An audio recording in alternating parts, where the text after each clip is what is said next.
Okay, so welcome back to our training video number 3. Once again, Edward Reformina here, author of Pinoy MLM Expose and the creator of Sponsor More Downlines. Una sa lahat, gusto ko magpasalamat sa lahat ng mga nag-like, sa lahat ng mga nag-comment, at sa lahat ng mga nag-post ng kanilang mga questions. Thank you so much. So, I hope napanood mo na yung ating video training number 2. Dahil dun sa training video number 2, pinag-usapan natin yung mga common MLM myths na pinaniniwalaan ng mga Pinoy networkers na pumipigil sa kanila para magkaroon ng resulta at maging successful sa kanilang mga business. Tinuro ko din doon sa training video number 2 kung paano mo sasagutin yung top 3 most common MLM objections.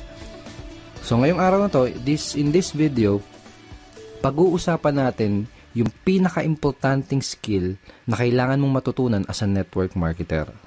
At yun ay ang closing skill. So bakit ba napaka-importante na matutunan natin at ma-master natin itong closing na to? Let me tell you a true story. Nung unang na-introduce sa akin ang network marketing, naisip ko kagad kung sino-sino yung mga tao na pwede kong matulungan doon sa magiging network marketing or MLM business ko. Isa sa unang pumasok sa isip ko ay yung classmate ko nung college. Alam ko kasi yung hirap niya sa buhay. Baga siya yung sumusuporta sa mga magulang niya, siya yung sumusuporta na sa buong pamilya niya, siya yung nagpapaaral ng mga kapatid niya. Gustong-gusto ko siyang mapasali sa business ko dahil alam ko na malaki yung maitutulong sa kanya at sa pamilya niya ng opportunity ko.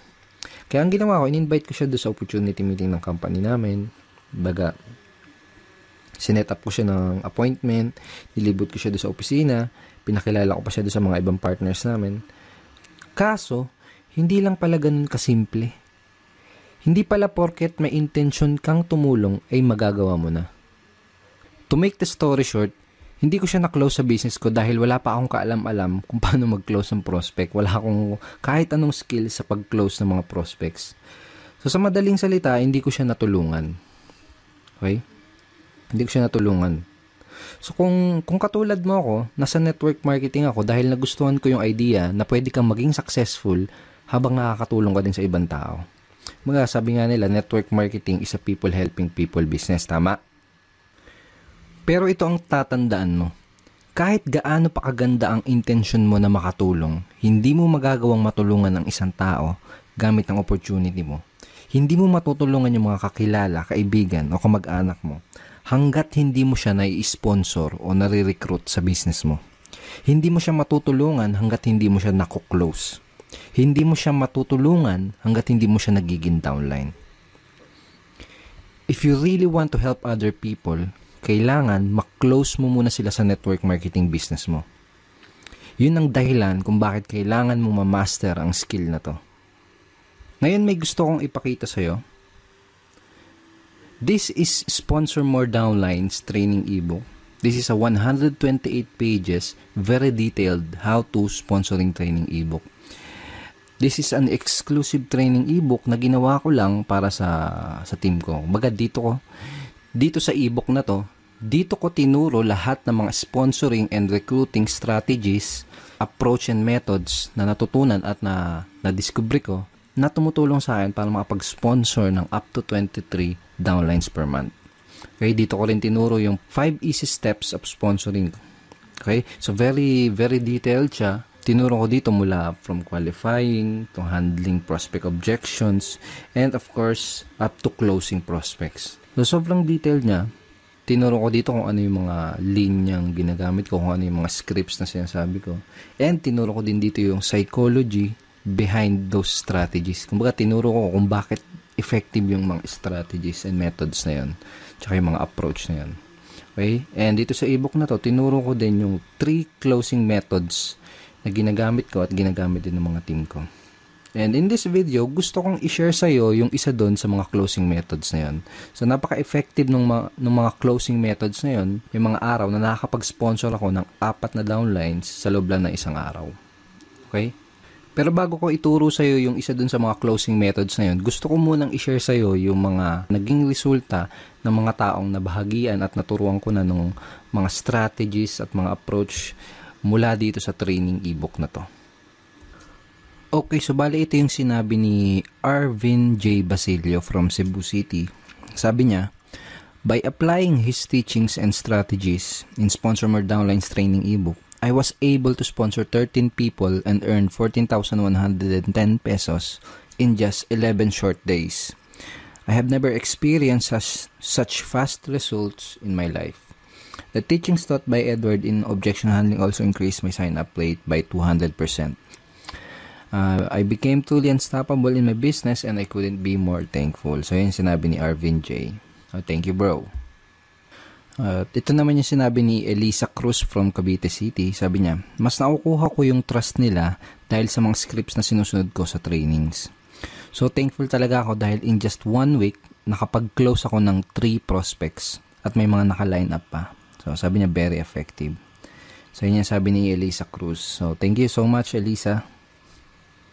And ito naman yung sinabi ni Alvin Alcobendas from Batangas City. Sabi niya, nung sinimulan kong i-apply ang natutunan ko mula sa Sponsor More Downlines, every week meron akong nakuklose at na-sponsor na tao.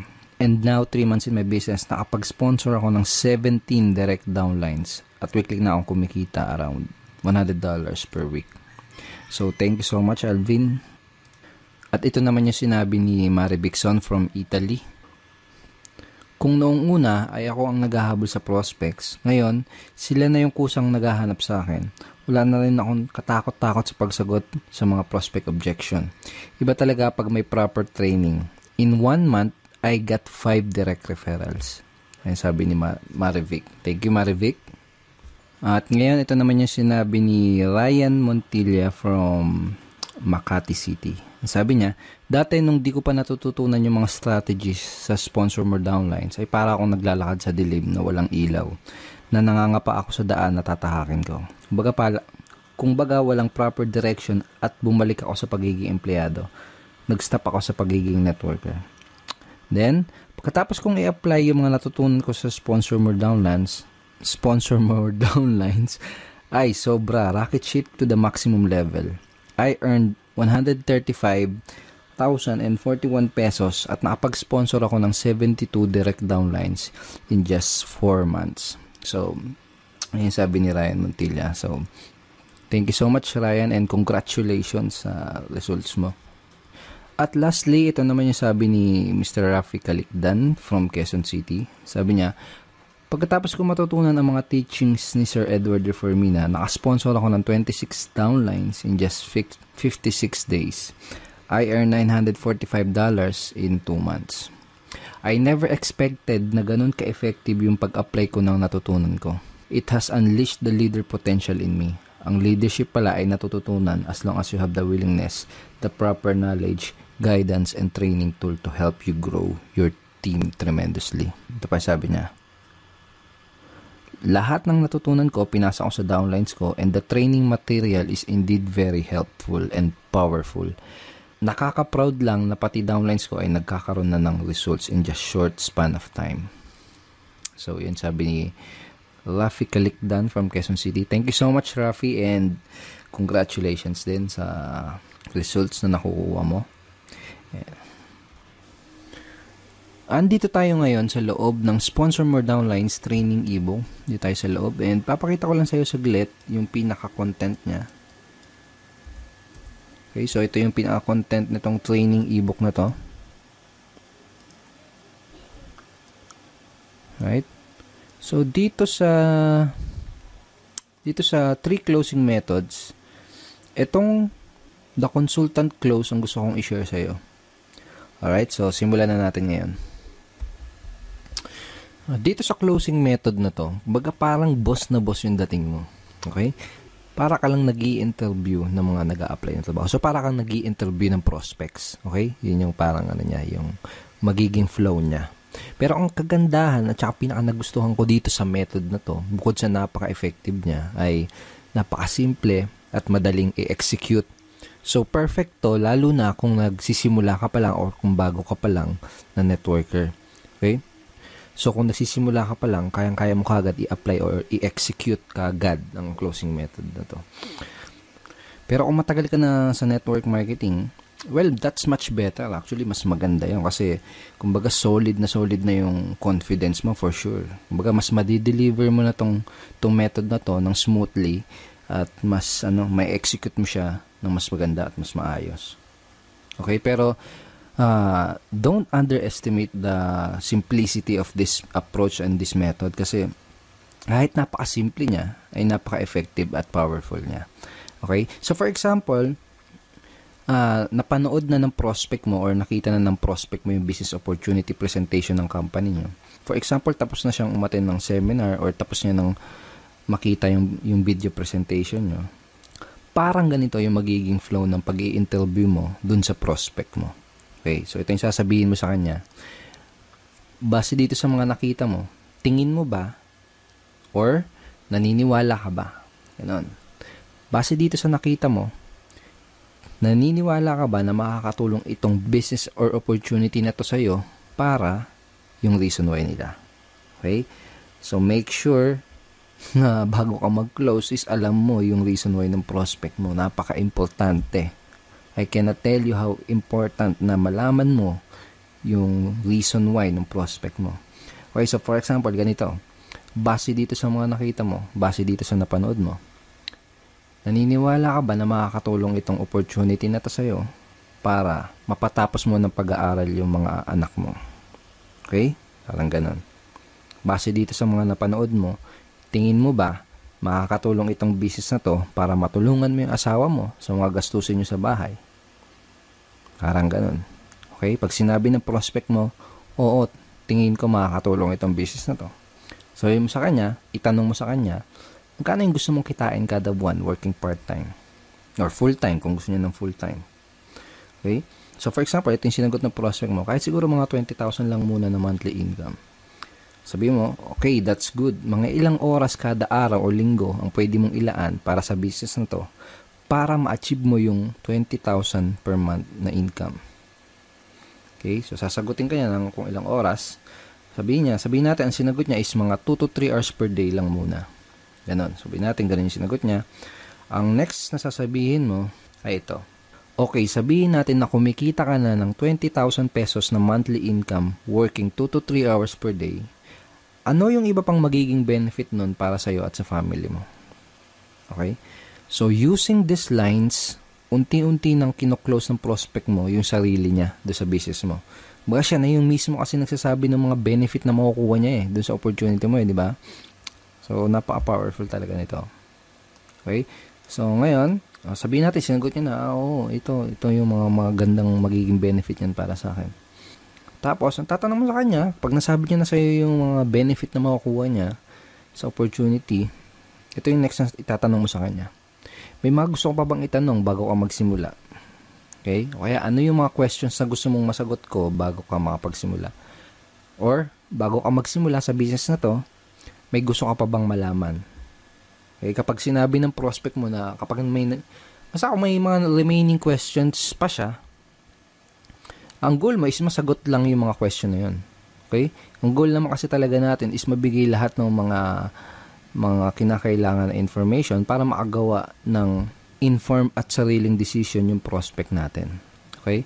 So, for example, may objection pa siyang natitira, kung may question pa siyang natitira, ang goal mo lang is masagot yun. So, make sure na napanood mo din yung video training number 2 natin dahil tinuro ko sa iyo yung mga dahil tinuro ko dun sa video training na yun kung paano masasagutin yung mga most common MLM objections. So, for example, sinabi na ng prospect mo na wala naman na, baga wala na siyang question. Ang magiging closing line mo ay ito. Okay? Sounds to me na ready ka nang mag-join. O kaya naman ay ito. Mukhang handa ka nang magsimula. Tama ba? Kaya, mukhang handa ka nang magsimula sa business na to. Tama ba? Pag sinabi mo yun sa prospect mo, pakinggan mo kung ano yung isasagot nila. Kasi doon mo malalaman kung may mga tanong pa sila or kung may mga objections pa sila. Okay? Kung wala na silang tanong, ang sasabihin lang nila, parang ganito, oo, ready na ako. Or paano ba magsimula? Okay? Kapag tinanong nila na ganun, kapag tinanong ka na nila kung paano ba magsisimula sa business mo, sabihin mo lang, okay, ganito yung next step na gagawin mo para makapagsimula ka na kaagad. Parang ganun. Okay, let me show you yung mga next steps na gagawin mo para makapagsimula ka na kaagad. Okay? So, ganun, i-guide mo na siya sa pag-sign up do sa business opportunity nyo. kung paano ba yung sign up process nyo. Ituro mo na sa kanya yung step by step na gagawin niya para makasali as soon as possible. So, ganun lang siya kasimple. Di ba sabi ko kanina na very simple lang siya pero very effective. Pero ang kagandahan, pwede mo agad siyang i-apply at magamit sa business na ginagawa mo ngayon. And may mga ibang nagtatanong, natanong nila sa akin, paano kung iba yung isagot nila doon sa itatanong ko. Okay, for example, tinanong ko to, tapos iba yun naman yung sinagot nila, hindi kagaya ng mga example na binigay ko. Well, to tell you honestly, hindi naman kasi importante yung mga script eh. Kaya ang importante is yung psychology sa likod ng kumbaga ano yung reason kung bakit mo tinatanong yung mga questions. Anong reason kung bakit mo sinasabi yung mga example scripts na to. For example, ganito yung next step na gagawin mo para makapagsimula ka na kagad. Basically, kapag sinabi mo yung ganito sa prospect mo, you are showing leadership. Kumbaga, tinuturuan mo siya, ginaguide mo siya. You're showing that you are a true leader. Napakita mo sa kanya na isa kang leader na kaya siyang i-guide sa proseso or do sa business. Parang ganun. Okay? Mas importante yung maintindihan mo o ma-internalize mo kung bakit mo sinasabi yung itong mga scripts na to. Okay? Kasi kapag naintindihan mo na ng maigi kung ano yung reason kung bakit mo sinasabi yung mga lines or script na yan, doon darating yung point na makakapag-improvise ka na ng mga sasabihin mo doon sa prospect na kinakausap mo. Okay, so ito yung consultant close method. Ito yung isa sa mga closing method na ginagamit ko para makapag-sponsor ng madaming downlines sa aking business. Okay? Ito yung isa sa mga closing method na tinuro ko dito sa loob ng Sponsor More Downlines training ebook.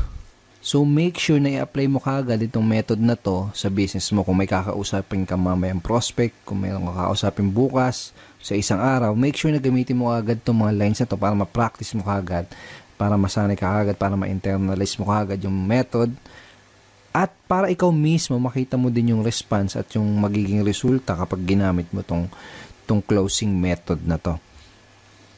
So, I hope madami kang natutunan dito sa 3-part video training series natin, and I hope ay nag-enjoy ka sa panonood nitong 3 videos na to dahil ako mismo nag-enjoy ako sa paggawa nitong 3-part video training series na to para sa'yo. At ngayon, ang kailangan mo na lang gawin ay i-apply ang lahat ng mga natutunan mo mula dito sa training series natin. Pero syempre, hindi dito natatapos yung pag-aaral mo. Baga, hindi dito natatapos yung pag-educate mo sa sarili mo. Because network marketing is a continuous learning journey. Sabi nga nila, if you stop learning, you stop earning as well. So, dapat tuloy-tuloy. Dapat tuloy-tuloy yung pag-increase mo ng mga nalalaman mo. Dapat tuloy-tuloy yung pag-increase mo ng knowledge mo. At kapag ginawa mo yun, makakapag-acquire ka ng mga necessary skills. Mga skills na tutulong sa'yo para magka-resulta, para maging successful dyan sa business mo. Okay? So, may gusto kong ikwento sa'yo. Maiksing kwento lang to. And I'm sure may mapapulot kang magandang aral dito sa kwento na to. Pwede rin na narinig mo na to before, pero ito kwento ko pa din. Tungkol to sa isang lalaki na naglalakad sa kagubatan. So, naglalakad siya sa gubat. And habang naglalakad siya, may nakita siyang isang mangangahoy na nagpuputol ng puno. Okay? Nakita niya yung mangangahoy na yon na pagod at hirap na sa pagputol ng puno. Tagaktak yung pawis at napapamura pa sa hirap yung mangangahoy habang pinuputol niya yung puno. Ngayon, nagtaka yung lalaki na nakakita sa kanya doon sa mangangahoy. Ginawa niya, tinanong niya yung lalaki. Sabi niya, anong problema kaibigan? Ang sagot ng mangangahoy, mapurol kasi tong palakol na ginagamit ko. Kaya hindi ko maputol ng maayos tong puno. Ang sagot ng mangangahoy. Sabi ng lalaki, bakit hindi mo hasain yung palakol mo? Ang sinagot sa kanya ng mangangahoy, mahihinto kasi yung pagpuputol ko ng puno kapag ginawa ko yun.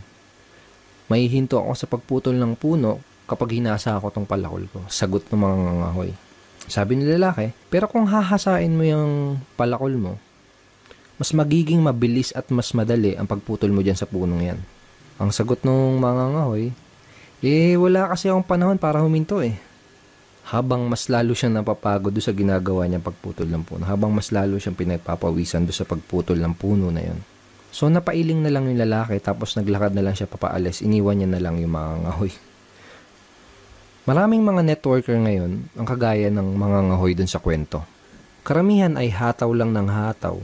Araw-araw hataw lang ng hataw. Kahit pinagpapawisan na, kahit hirap na, kahit wala pa ding resulta. Hataw lang ng hataw. Hataw lang ng hataw. Kumbaga hindi sila makapaglaan ng panahon para hasain ang sarili nila para mas maging effective at mas maging efficient dun sa ginagawa nilang negosyo. Now I want to congratulate you dahil the fact na pinapanood mo ngayon ang video na to, katunayan lang yan na gusto mong maglaan ng oras at willing kang hasain yung sarili mo. Willing kang hasain yung mga skill mo. Pinatunayan mo sa sarili mo na willing ka talagang maging successful. So, congratulations. Tama yung ginagawa mo. Pagpatuloy mo yan. Once again, thank you very much for watching our training video series. Kung nagustuhan mo ang video training series na to, make sure na mapanood mo yung video na ipapadala ko sa'yo bukas. Dahil dun sa video na yun, malalaman mo kung paano ka magkakaroon ng access sa Sponsor More Downlines training ebook. Yes, bibigyan kita ng chance para magkaroon ng access dito sa dating exclusive training ebook na to. Magkakaroon ka ng chance para malaman ang lahat ng mga sponsoring and recruiting strategies, approach and method na tinuturo at ginagawa ko na tumutulong sa akin para makapag-sponsor ng madaming downlines na walang kahirap-hirap. At dun sa video na ipapadala ko sa iyo bukas, malalaman mo din kung paano mo makukuha itong Objection Crusher training ebook for free. Yes, gusto kong ibigay sa iyo itong Objection Handling training ebook na to for free. Pero napaka-importante na mapanood mo yung video na yun bukas dahil hindi ko alam kung ilang Pinoy network marketers lang ang hahayaan kong magkaroon ng access dito sa napaka-valuable at dating exclusive training materials na to. Kaya kung gusto mong magkaroon ng access sa Sponsor More Downlines training ebook at kung gusto mong makuha itong Objection Crusher for free, make sure na mapanood mo yung ipapadala ko sa yung video bukas. Kaya wag mong kakalimutan na i-check ang iyong email bukas, okay? Dahil ipapadala ko sa email mo yung link na pupuntahan mo para mapanood yung video na yun. Okay, once again, thank you so much. And kung hindi mo pa nakiklik yung like button sa baba, please click it and go ahead and share mo din tong page na to sa mga friends mo. And pwede ka din mag-comment dito sa baba ng video na to. At kung may katanungan ka, wag kang mahihiya mag-post ng iyong questions. And I will try my best na sagutin yung tanong mo. So once again, Edward Reformina here and see you tomorrow. Bye-bye. God bless.